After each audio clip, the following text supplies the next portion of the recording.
Over the past 25 years of college coaching, I can tell you this: we can be the most talented team ever, but without teamwork, we're going nowhere. Teamwork is not something that's easy to teach.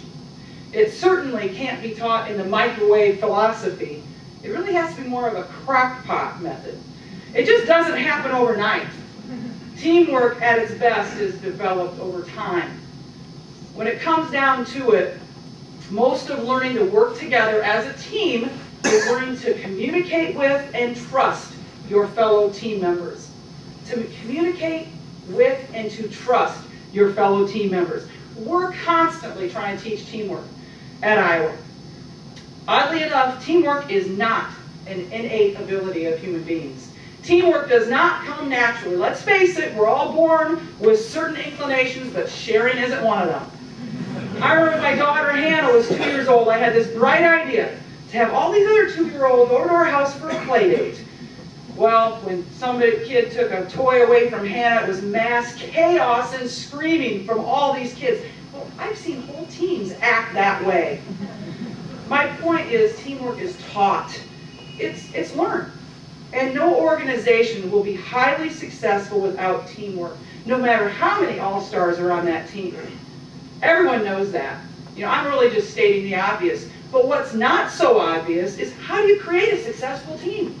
How do you convince a group of highly talented individual performers to set aside their personal feelings, their ambitions, and their agendas in favor of a unified effort?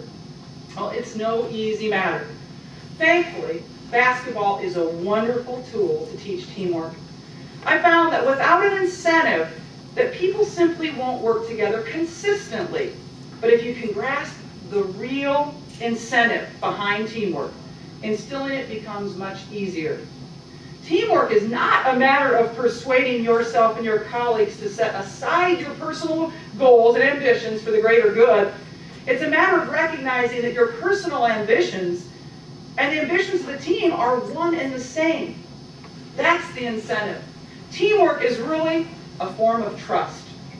It's what happens when you surrender the mistaken idea that you can go it alone and realize that you won't achieve your individual goals without the support of your colleagues. Once you buy into it, you're going to feel a sense of relief. I feel that teamwork has to be cultivated every single day, because it doesn't take a lot to disrupt it. One single unhappy player at the end of my bench, a murmured complaint, a personal jealousies, they can all raise havoc with team building. And I can use a lot of analogies to teach teamwork. I do the one where I bring in and everybody, if there's 15 women on our team, I'll give each of them a pencil and I'll say, okay, each of you break that pencil. Well, that's real easy for them to snap that pencil in two. And then I'll give them a group of 15 pencils bound together and say, okay, now break it now. And obviously it's much harder if they can do it at all. Or I love the potluck analogy. I bring them over to my house, I say, okay, we're having a potluck. And you guys are all bringing something. So, all right, Shantae, you're involved. You have to bring the mashed potatoes. And Kasheen, you have to bring the gravy. And on and on.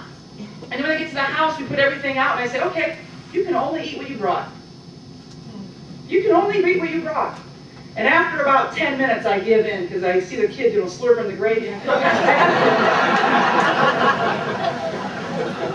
But when we put it all together, it's a great meal.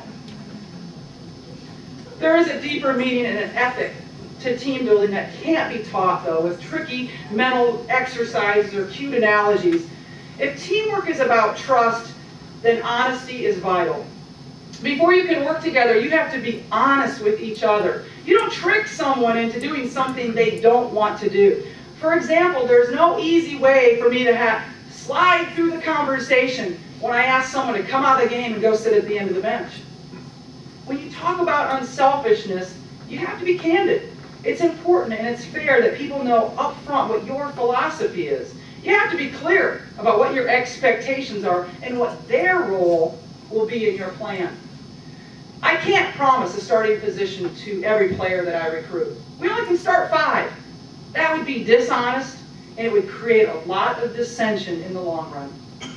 And having some role players on the team is actually essential. Thus, when I'm recruiting a role player, I'm upfront about that. And I let them know that is what I'm recruiting them for, to be a role player.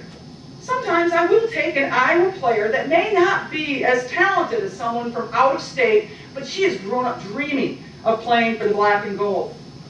She can help us in so many ways. She can help us with recruiting, she can help us with community service, she can push us in practice, she can be positive, the list goes on and on. But if during that recruiting process I bring her in my office and I promise her that she's going to be a star on our next team, then I would be dishonest. And it would break down our team building, as she'd no longer trust me.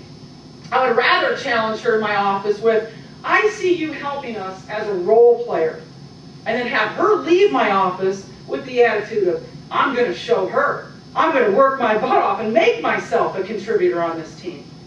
That has happened, and then we both end up happy. People will perform so much better if they understand their specific role and what is expected of them. Just like that potluck dinner. It doesn't work if it's unorganized.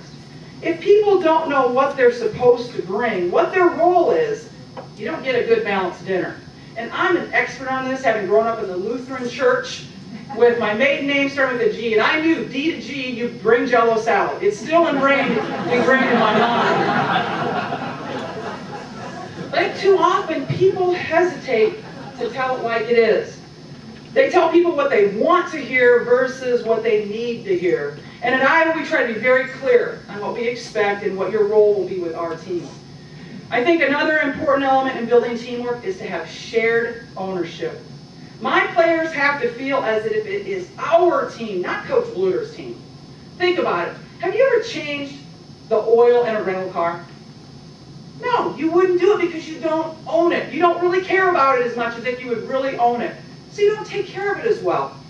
I can't get my players to make the Hawkeyes the best team possible unless they feel it as if it is their team. And that's why I decorate our locker room. I have their pictures all over our locker room. I have their names on the lockers. And they really do know how to get their lockers. They don't need their names there, but, you know, it makes them feel good. So I want them to know that Coach Bluder doesn't own this program, but we all do.